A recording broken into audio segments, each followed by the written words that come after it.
What's going on, everybody? Welcome to the Fins Up Network. It's Ben Morgan. And we got some Dolphins news on Monday afternoon. Following that unfortunate loss on Sunday to the 49ers, that one's still kind of wearing on me. You still feeling that one? Really thought we could have pulled that thing out without Jimmy Garoppolo in there, but here we are. And you know what? Maybe help is on the way. Maybe we are getting some reinforcements off the offensive line, because the Miami Dolphins signed offensive tackle Eric Fisher earlier today. Now, a little bit about Eric Fisher. As you probably know, former number one overall pick in the 2013 NFL draft. He made two Pro Bowls in 2018 and in 2020, and he most recently played last year, the 2021 season, with the Indianapolis Colts, where he started 15 games at left tackle. Now, you can kind of look at this move a couple of different ways from the Dolphins' perspective.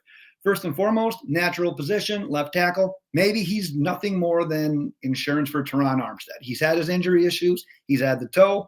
He's got the pec. Maybe it's an insurance move. Or do you throw him into the mix with the likes of Brandon Shell and Greg Little and have more of a competition, best player that's performing at the time, to start at right tackle? But like I said, the majority of his snaps in the NFL have come at left tackle. And if you look at Terron Armstead, they came out on Friday, I believe it was, of last week and said, you know what, we're not ruling him out of the game. And it wasn't until it was either Saturday afternoon or Sunday morning when they finally decided Terron Armstead's not playing. But man, he was pushing. Mike McDaniel said that in his press conference. Terron Armstead wanted to play. He was doing everything possible to play in that game. So hopefully he's back Sunday night against the Chargers.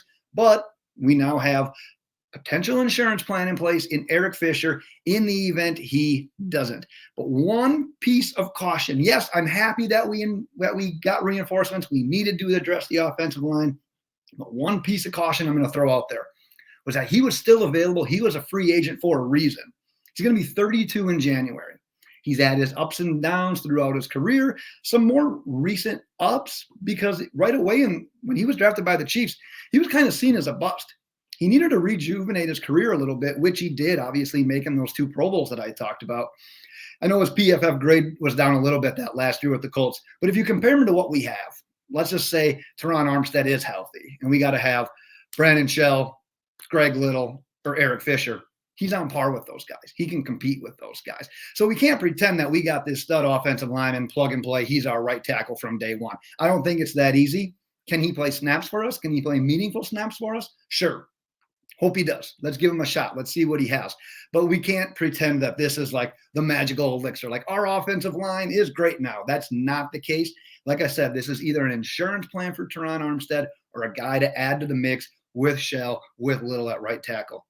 But that spot opened because Austin Jackson was placed on IR. Obviously, the ankle injury that he suffered in that Texans game. It's his second stint now on the IR. Went on it after week one in that game against the Patriots, missed 9 games, comes back, plays against the Texans, goes back on IR again. So literally made 2 starts. He's been on IR 2 times now. So we're going to have to see how things shake out with him, because he's now going to miss a minimum of 4 weeks, which, if you do the math on that, basically puts us right around that playoff time. So keep your eyes peeled on what's going to end up happening with Austin Jackson, but I wouldn't really bank on getting many meaningful snaps from him, especially right away once he's back as well.